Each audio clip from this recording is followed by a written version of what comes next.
Okay. What's up, everybody? Good morning. Roll that sleeve. I don't know if y'all heard, it's going to be like 80 degrees today. What's up, everybody? Good morning. Welcome to a Thursday edition of Morning Scone presented by, Brock, the Baton Rouge Orthopedic Clinic at Parrish Construction and Roofing. If you need an orthopedist, you go to Brock. You need a roof, you call Parrish. Unique Physique, uniquephysique.com, Restored Motions, restoredmotions.com, and On Fire Athletes, platform powered by GameCoin. All right, y'all. Good morning. We'll say some good mornings here.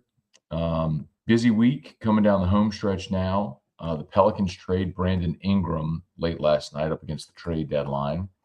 They got a bag of chips and a Coke for him, but that's what it is. I don't know that Bruce Brown or Kelly Olynyk changes your team at all this year. You do get a first-round pick and a second-round pick. So, you got some assets there. Mostly, though, I think it's not a move that's going to help you win now or improve your team dramatically. You hope that the draft capital is something that you can either use to take a player or use to move up to take a player that you really like. So that's that. End of an era for BI in New Orleans, as traded for him back in 2019, and in that part of the AD trade. And he's a guy that won the most improved player in 2020.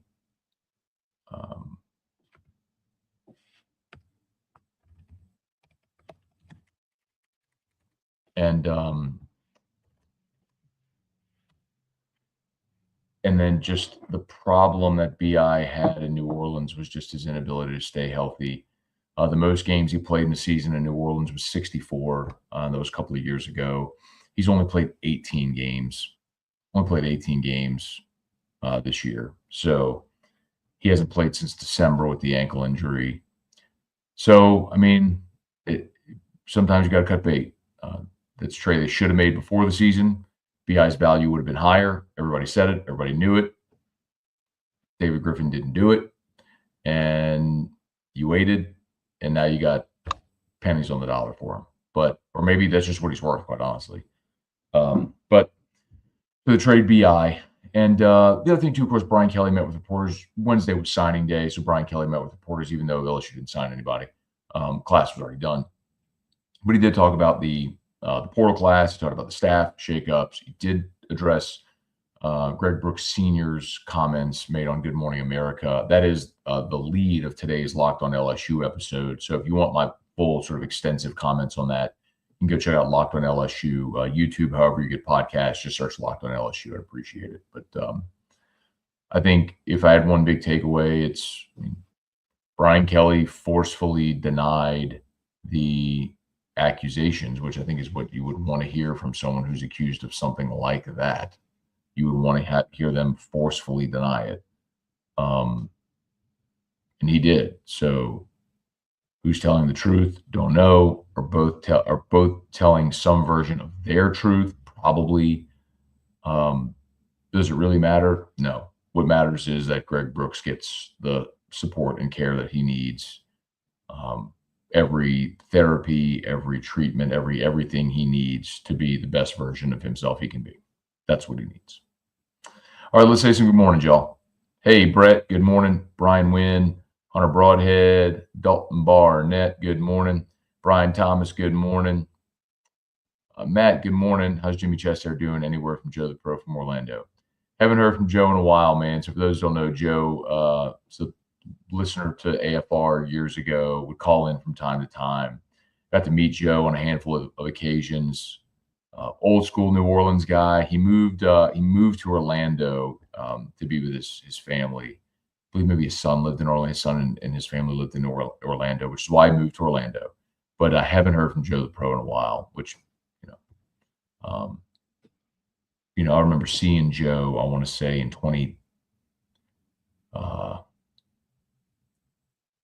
maybe like 2016 was probably the last time I saw Joe. So 9 years. But if anybody knows what's up with Joe the Pro, let me know. And Stone Musso, good morning. And then Jimmy Chesthair, James Harrelson, who was a producer with 104.5 ESPN Baton Rouge years ago, both of off the bench. I guess collided the Prince too, right? And AFR. James moved to Dayton, Ohio. He's married, got a family, and he moved there to take a job with Cox in Ohio. But I don't think he's still at Cox. I'm not sure exactly what he's doing now, but I haven't heard from old JCH in a while. But good dude, man. Hope he's doing great. Hey, Blaze. Good morning. Hope you're doing well. Cody Champion, who's and what comment struck a nerve?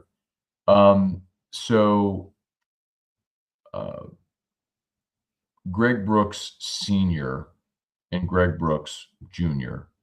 were on Good Morning America.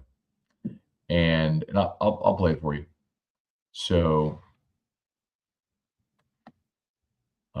Greg Brooks Sr., everything on and up, said this. So Michael Strahan asked the question because there were allegations from the Brookses that LSU's coaching staff wasn't present for Greg when he was going through treatment and everything.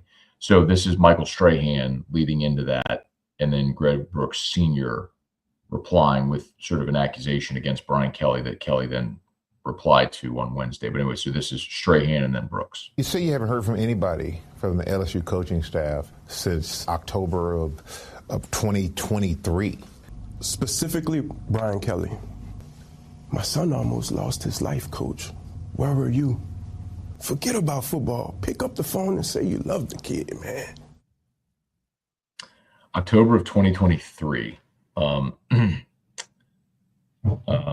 is what Brooks is saying, that nobody from LSU has contacted the family since October of 2023. I mean, that's 16 months. Not only is that a little hard to believe, it's also easily proven or disproven. Call logs, text messages, visitor logs at a hospital, like all that's record. I mean, you have a record of that. That's why I said it's probably some version of truth. When that's your son in the hospital, there's probably never enough contact that someone can make. And if you're Brian Kelly, maybe you felt like you and your staff did make a great effort to be that. Again, there's always two sides to every story, but this is what Brian Kelly said it was incorrect to say he wasn't there, that someone from staff was there almost every day. And then this was the struck a nerve comment. Any player that is part of this program, I am going to be involved in making sure that they receive the best care, the best support, and I'm part of that. You can question me as a football coach. You can question me in terms of the things that we do on the field, but off the field, as a parent, as a husband, as somebody that is actively involved in every community that I've been involved with, this is where the line is drawn with me. And that comment struck a nerve with me. It hit my heart because that's not why I'm in this business. I've been in it for our players, will always be in it for our players, and it rattled me that somebody could possibly be so factually incorrect in stating that I was not part of Greg Brooks Jr.'s care and support. So, I mean, I'll continue. Look, I said on AFR, I said on Lockdown, I'll say it here. For me, there is a legal process that's going to go out because the lawsuit's been filed, and both sides will have their opportunity to tell their side of the story with more evidence. Personally, I hope it never goes to court. I hope that the adults involved recognize that what's of greater consequence is Greg Brooks and make sure that he gets everything he needs. But I'll go back to what I like. There's probably truth in both sides and what they believe how they handled it is probably right. I mean, I'll tell you this, like, I did mention this in Locked On briefly, but, you know, I to a certain degree can empathize. Like, Erica and I moved our family to Houston for 9 months. Drew was born at Texas Children, where we didn't know anybody. And we were in the hospital there for 213 days. Drew's had 8 surgeries. I know the feeling of handing my child over to a doctor to go save his life. Like, I know that feeling. We've done that too many times. And that's not easy. I mean, of course it's not. And a lot of you do as well. Like, I'm not, so like, a lot of you know this. People deal with stuff. And I can tell you, like, to this day, it's been 10 years, almost 11 years now, since we left for Houston. And I know the people who called, texted, came and saw us, people would send us donations, random checks, just random people. Some people I didn't even know, just send it. We'd show up, there'd be mail at the hospital, just checks, total strangers. Totally different sidebar. So you don't believe in God and the goodness of people, that go through something like that, it'll show you in a hurry. But you remember who was there, and then I also remember who wasn't. You know, so it tells you, you go through something like that, and it's revealing of who's in your corner in life and who isn't. So kind of see what both guys are saying. Anyway, okay, so from something like real serious to something kind of silly, let me go stop Drew's sound machine, and here you go, Thomas. Let's stay on record. Parish Construction and Roofing. At Parish, we've got you covered. From the top of your roof, all the way down. Parish Construction and Roofing. Parish built. Parish built. Parish built. From your hometown, parishbuilt.com. Okay, Parish Construction and Roofing. If you need North Peters, go to Brock and Roof. You call Parish. Okay, let's get going here, y'all. Thomas, thank you. Appreciate you listening to Locked On as always. Andrew, good morning. Brant, as if I don't have enough crap living in Vol country as an LSU fan, now ammunition for my coworkers to poke me with all the BK news, always something. People are dumb. Patrick Gamogan, loving the interviews doing Radio Row. Y'all are crushing it. Thank you, man. Appreciate that very much. It's been a lot of fun.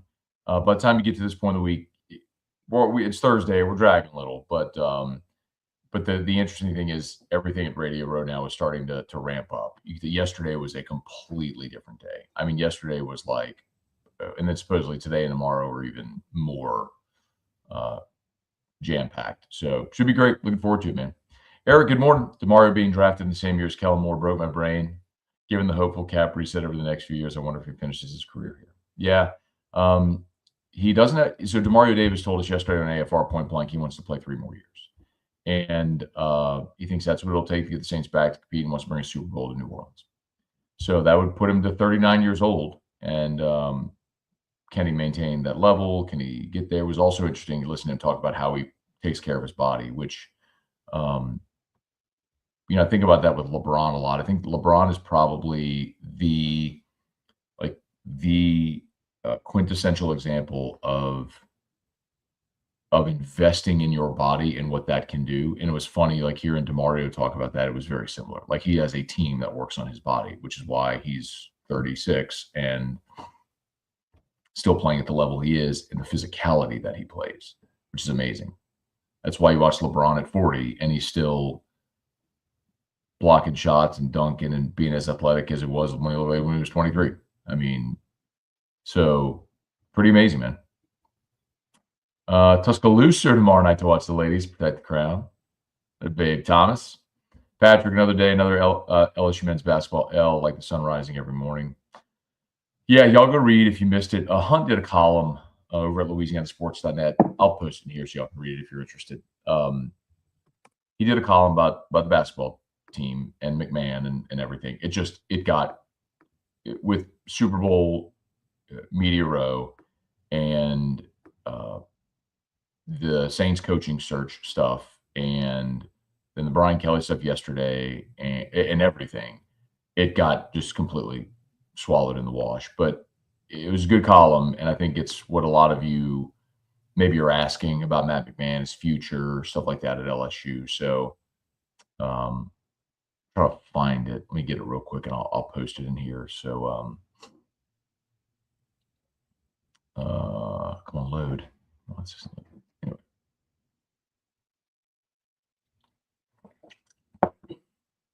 There we go.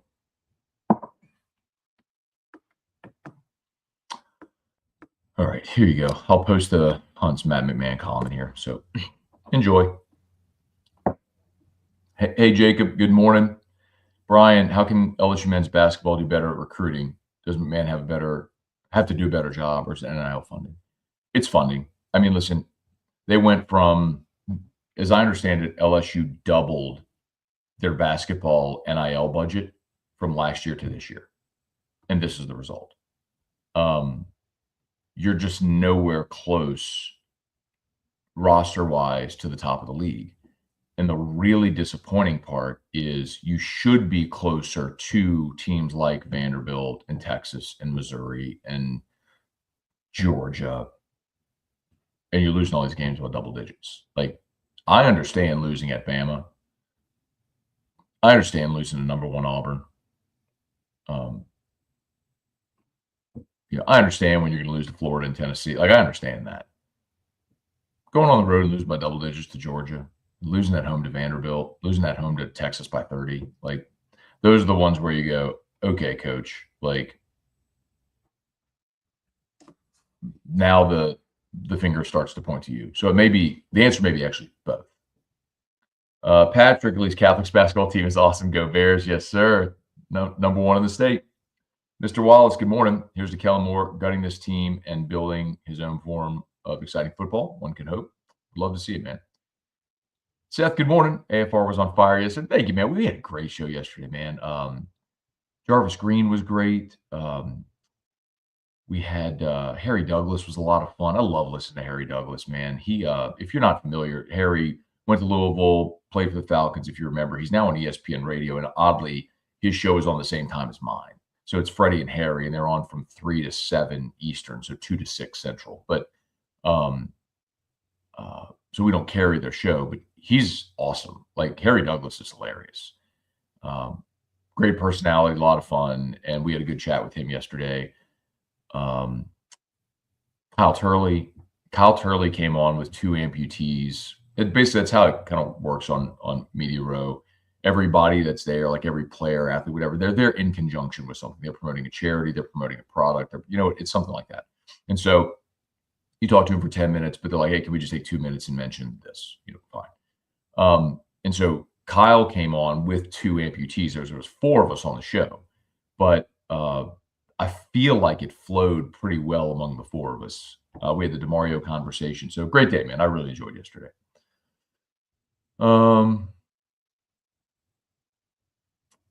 Brad enjoyed your interview with Michael Brockers. Was he always a good interview when he played at LSU? The thing about Brockers is, so no, man. And it's not that he wasn't. It was that, remember, Les didn't let freshmen talk to the media. So we didn't talk to Brockers. He redshirted as a freshman, and then his redshirt freshman year in 2009, he played sparingly. So he wasn't really a sought-after media guy. He really only became a starter. He was like a 1-year starter and player in 2010. In 2011. And then he redshirted in 2009. He was a redshirt freshman in 10. And then 11, he was a starter, became a first-round draft pick. But, on that team, it was Tyron. Mo Claiborne won the Thorpe. Kevin Minter was was awesome at inside linebacker. You had Mingo and Montgomery. I mean, those were the stars of that defense. It wasn't Brockers. Brockers was just a freak show and had a nice year on a really good defense. Went to the combine and they're like, look at this guy. Where'd you come from? And ended up being what, the 14th pick of the draft, whatever it was. So I never really talked to Brockers. But I remember talking to him at the 2010 Cotton Bowl when he was a redshirt freshman, but like sparse other than that, Tiger Poppy, good morning. Rocky, glad to hear what Brian Kelly had to say. We feel terrible for Greg. Everyone should. Cordell, good morning, man. Jason, any news on Baton Rouge voting for Parrish? Hey, thanks for asking, man. So we were Parrish was up for the Best of Baton Rouge award. I think the voting is revealed in April, as I understand it. So we don't know yet, but that the winners are all announced in April. So Drew, morning, Scone. Parrish did an awesome job. Put a new roof on yesterday. Definitely leaving Google and Yelp reviews. Thank you so much, Drew. I very much appreciate that. Yeah, I mean, I would ask that any of you, if you have had any, and thank you for mentioning that, Drew. I appreciate you giving us the opportunity, sincerely. But if Parrish has done anything for you, or you wouldn't mind leaving us a Google review, it's so massive for SEO and stuff like that. So if you could take just a quick second and leave Parrish a Google review, that would be much, much appreciated. Jeff, what up, my dude? Hope you're doing well, man. We need to visit soon. David, good morning from Charleston. Hey, Dale, good morning. Between football, baseball, women's basketball, gymnastics, is there no NIL money left for men's basketball?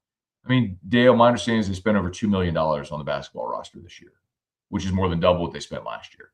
It's just not enough to be competitive with the top of the league in the deepest SEC ever. And I think they just misevaluated some guys. Like, this team is an awful shooting basketball team. Like, they cannot shoot the basketball. If Cam Carter doesn't give you offense, you don't have offense. And listen, yes, Jalen Reed and Tyrell Ward would make a difference on this team. Those are two veteran bigs, and you don't have bigs. So, I mean, like, that absolutely makes a difference. How much of a difference on this team? I mean, Jalen Reed probably would have been your best player, but to your question, Dale, the thing I would tell you is, like, women's basketball, a lot of that isn't from the collective. Like, Kim goes and pounds the pavement and gets her team deals. Jay, same thing. It's not to say they're not getting money from the collective, but that's the case with a lot of that.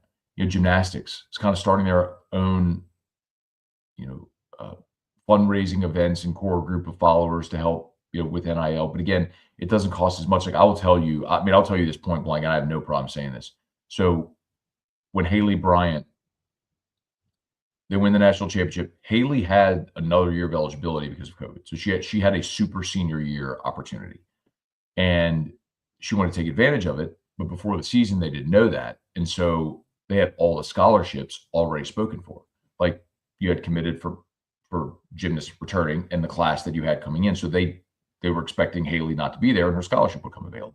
So, like, they didn't have a scholarship, but Haley wanted to compete another year. And of course, you want the greatest gymnast in the history of your program back for another year. So, like, I remember there was that was a thing. But what Haley wanted, and I know this because, I guess I'm not telling you, I was talking to a booster, a gymnastics booster, who was telling me this situation. So I called someone associated with the collective, explained to them what's up, and they're like, "Tell them, we'll take care of that." Because all she wanted was enough money to take care of her tuition, books, room, like all that stuff. Like, she just didn't want to have to come out of pocket to come back to school. So they took, as I understand, they made that connection, and as I understand it, they took care of it. I never saw like a final check that was written or anything like that, but she wasn't asking for some exorbitant fund amount. She just wanted tuition, books. She didn't want to have to pay anything to come back for another year, was basically it. And so the collective, as I understand it, took care of that. But so all that to say, that's Haley Bryant making, what was that for everything? 60 grand maybe for everything. Just dramatically different when you're talking about the dollar amount. Robert, interview was hard to watch. Brooks's life will likely never be the same. It's true. Interview was highly subjective. Your dad is an attorney. Can the staff have contact after a suit is filed? Yeah, you'd have to ask my dad that. I mean, I'm sure they can have contact, but I don't know the legalities of all that. And the suit was filed. Um, but one thing I will tell you is, especially now that all this is out in the open, is when a lot of you were asking how's Greg Brooks like last year a lot, um, it was pretty well known internally that they were going to file suit. Like that the family was upset with how they perceived things were handled. Not saying they're right or wrong, but and that they were going to file suit. So maybe with that in line, some of that communication had stopped. Okay, it's 7:46. I got to go, y'all. I'm very. Hey, Tony from Dutchtown. I'm an American now. How do you like that? An American now? I mean, of course you're an American. You're from Dutchtown, born and raised. Congrats, man. I'm very happy for you. I saw your Instagram post. Tony Lightfoot, for those who don't know, aka Tony from Dutchtown, was a former video producer on AFR. I don't know when that was, Tony. In 2017, 2018, somewhere there. It's been a minute, but Tony gained American citizenship right around the first of the year, if I'm not mistaken, or maybe it was a few weeks ago. I saw it on Instagram, but I liked your Instagram post. But congrats, man. That's wonderful. Cheers. Go USA. All right, I got to go. We are late now. So y'all have an awesome day. We'll be at Media Row again for the Super Bowl today. Do me a favor, please smash the like button, subscribe to the channel, Facebook, like the page, share the post. All of our sponsors, as always, linked in the description on YouTube. They're tagged on Facebook. Locked on LSU is live, so please go check that out on your favorite podcast app or on YouTube. Just search Locked on LSU, and we'll see you for AFR at 3. Peace.